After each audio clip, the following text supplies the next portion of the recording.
ምዕራፍ 7 ፈሪሳውያንና ከጻፎች ወገን ከኢየሩሳሌም የመጡትም ወደ እርሱ ተሰበሰቡ። ከደቀ መዛሙርቱም አንዳንድ በርኩስ ማለት ባልታጠበ እጅ እንጀራ ሲበሉ አዩ። ፈሪሳውያንና አይሁድም ሁሉ የሽማግሎችን ወግ ሲጠብቁ እጃቸውን ደህና አድርገው ሳይታጠቡ አይበሉምና ከገበያም ተመልሰው ካልታጠቡ አይበሉም።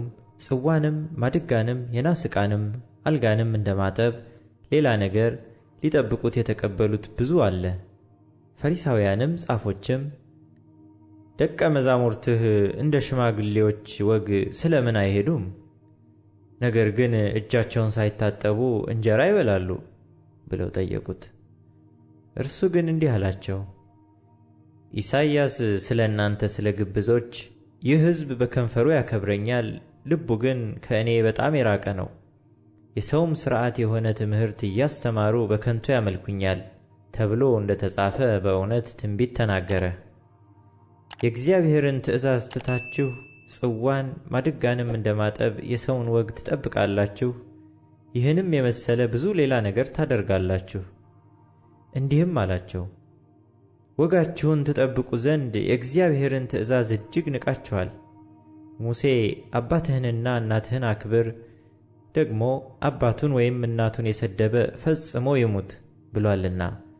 እናንተ ግን ትላላችሁ፣ ሰው አባቱን ወይም እናቱን ከኔ የምትጠቀምበት ነገር ሁሉ ቁርባን ማለት መባ ነው ቢል ለአባቱና ለእናቱ ምንም እንኳ ሊያደርግ ወደፊት አትፈቅዱለትም። ባስተላለፋችሁትም ወግ የእግዚአብሔርን ቃል ትሽራላችሁ። እንደዚሁም ይህን የሚመስል ብዙ ነገር ታደርጋላችሁ። ደግሞም ሕዝቡን ጠርቶ ሁላችሁ እኔን ስሙ አስተውሉም። ከሰው የሚወጡት ሰውን የሚያረክሱ ናቸው እንጂ ከሰው ውጪ የሚገባውስ ሊያረክሰው የሚችል ምንም የለም። የሚሰማ ጆሮ ያለው ቢኖር ይስማ አላቸው። ከሕዝቡ ዘንድ ወደ ቤት ከገባ በኋላ ደቀ መዛሙርቱ ምሳሌውን ጠየቁት። እርሱም እናንተ ደግሞ እንደዚህ የማታስተውሉ ናችሁን? ከውጭ ወደ ሰው የሚገባ ሊያረክሰው ምንም እንዳይችል አትመለከቱምን?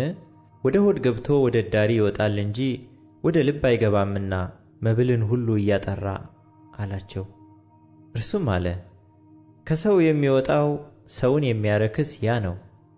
ከውስጥ ከሰው ልብ የሚወጣ ክፉ ሐሳብ፣ ዝሙት፣ መስረቅ፣ መግደል፣ ምንዝርነት፣ መጎምጀት፣ ክፋት፣ ተንኮል፣ መዳራት፣ ምቀኝነት፣ ስድብ፣ ትዕቢት፣ ስንፍና ናቸውና ይህ ክፉ ሁሉ ከውስጥ ይወጣል፣ ሰውንም ያረክሰዋል።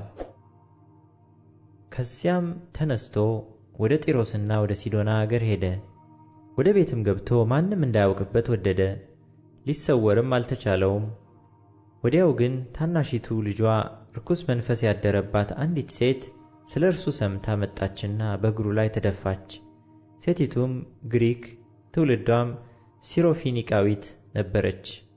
ከልጇ ጋኔን ያወጣላት ዘንድ ለመነችው። ኢየሱስ ግን ልጆቹ በፊት ይጠግቡ ዘንድ ተይ፣ የልጆቹን እንጀራ ይዞ ለቡችሎች መጣል አይገባምና አላት። እርሷም መልሳ አዎን ጌታ ሆይ፣ ቡችሎች እንኳን ከማዕድ በታች ሆነው የልጆችን ፍርፋሪ ይበላሉ አለችው።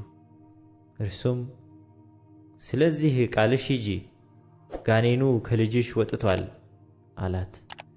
ወደ ቤቷም ሄዳ ጋኔኑ ወጥቶ ልጇም በአልጋ ላይ ተኝታ አገኘች።